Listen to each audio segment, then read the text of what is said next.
ओम नमः शिवाय। शिवजी सदा सहाय। ओम नमः शिवाय। गुरुजी सदा सहाय। वर पक्ष के आभूषणों से विभूषित शिवा की निराजना।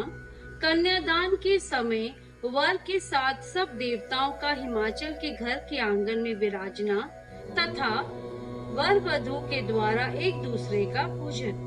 ब्रह्मा जी कहते हैं, नारद तदंतर गिरिश्रेष्ठ हिमवान ने प्रसन्नता और उत्साह के साथ वेद मंत्रों द्वारा दुर्गा और शिव का उपस्नान करवाया।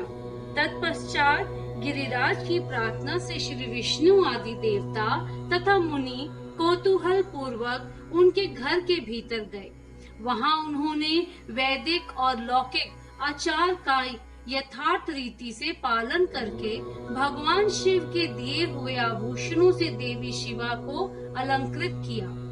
सखियों और ब्राह्मण की पत्नियों ने पहले पार्वती को स्नान करवाया, फिर सब प्रकार से वस्त्र भूषणों द्वारा विभूषित करके उनकी आरती उतारी। तीनों लोकों की जननी महाशैल पुत्री सुंदरी शिवा दिव्य वस्त्राभूषणों से सुसज्जित होकर मन ही मन भगवान शिव का ध्यान करती हुई वहीं बैठी। उस समय उनकी बड़ी शोभा हो रही थी। वह उस अवसर पर दोनों पक्षों के महान आनंददायक उत्सव होने लगा। ब्राह्मणों को शास्त्रोक्त रीति से नाना प्रकार का दान दिया गया। अन्य लोगों को भी वहाँ भांति भांति के बहुत से द्रव्य बांटे गए। विशेष उत्सव के साथ गीत और वाद्य आदि के द्वारा लोगों का मनोरंजन किया गया।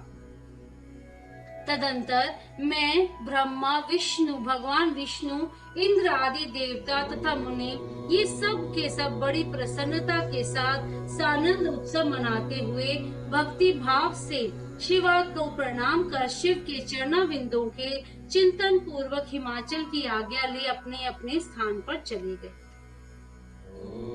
इसके बाद गर्ग ने कन्यादान का समय जान हिमाचल से श्री शंकर तथा बारातियों को बुलाने के लिए कहा। फिर तो बाजे बजने लगे। हिमाचल के मंत्रियों ने जाकर वर और बारातियों से शीघ्र पधारने के लिए प्रार्थना की। वे बोले, कन्यादान के लिए उचित समय आ गया है, अतः आप लोग शीघ्र मंडप में पधारें। तदंतर भगवान शिव की सुंदर वस्त्र भूषणों से सुसज्जित करके वृषभ की पीठ पर बिठाया गया और जय बोलते हुए सब लोग चले।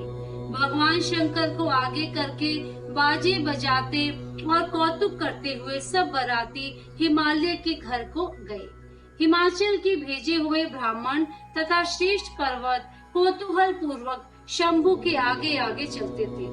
भगवान के मस्तक पर बहुत बड़ा छत्र तना हुआ था। सब ओर से उन्हें चंवर डुलाया जाता था तथा वे महेश्वर चंदोए के नीचे होकर चलते थे। मैं विष्णु इंद्र और लोकपाल आगे रहकर उत्तम शोभा से सुशोभित हो रहे थे। उस महान उत्सव के समय शंख, भेरी, पटह, आनक और गौमुख आदि बाजे बारंबार बज रहे थे। इन सबके साथ जगत के एकमात्र जीवन बंधु भगवान शिव परमेश्वरोचित तेज से संपन्न हो यात्रा कर रहे थे।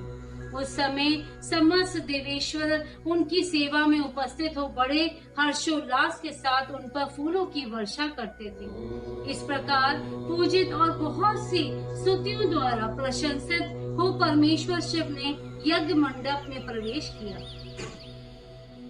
वहाँ श्रेष्ठ पर्वतों ने शिव को वृषभ से उतारा और महान उत्सव के साथ प्रेम पूर्वक उन्हें घर के भीतर ले आए। हिमालय ने भी घर में आए हुए देवताओं सहित महेश्वर को विधि पूर्वक भक्ति भाव से प्रणाम करके उनकी आरती उतारी। फिर महान उत्सव पूर्वक अपने भाग्य की सराहना करते हुए उन्होंने अन्य समस्त देवताओं और मुनियों को प्रणाम करके उन सबका समादर किया।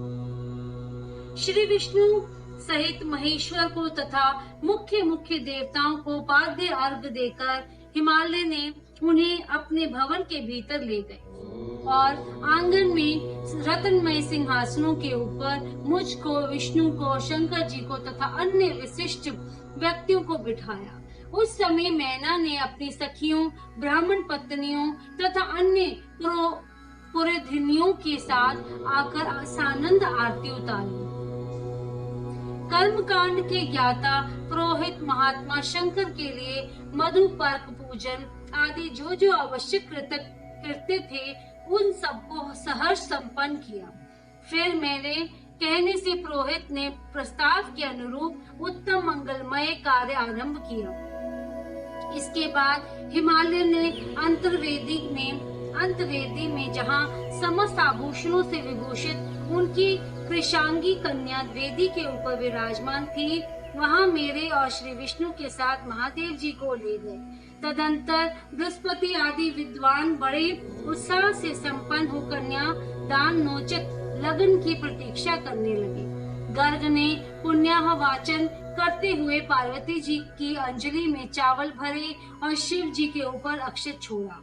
परम उदार सुमुखी पार्वती ने दही, अक्षत, कुश और जल से वहाँ रुद्रदेव का पूजन किया, जिनके लिए शिवा ने बड़ी भारी तपस्या की थी। उन भगवान शिव को बड़े प्रेम से देखती हुई वे वहाँ अत्यंत शोभा पा रही थी। फिर मेरे और गर्ग आदि मुनियों के कहने से शंभु ने लोकाचार वश शिवा का पूजन किया।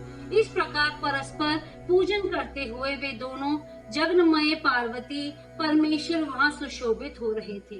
त्रिभुवन की शोभा से संपन्न हो परस्पर देखते हुए उन दोनों दंपति की लक्ष्मी आदि देवियों ने विशेष रूप से आरती उतारी। अध्याय 47 समाप्त।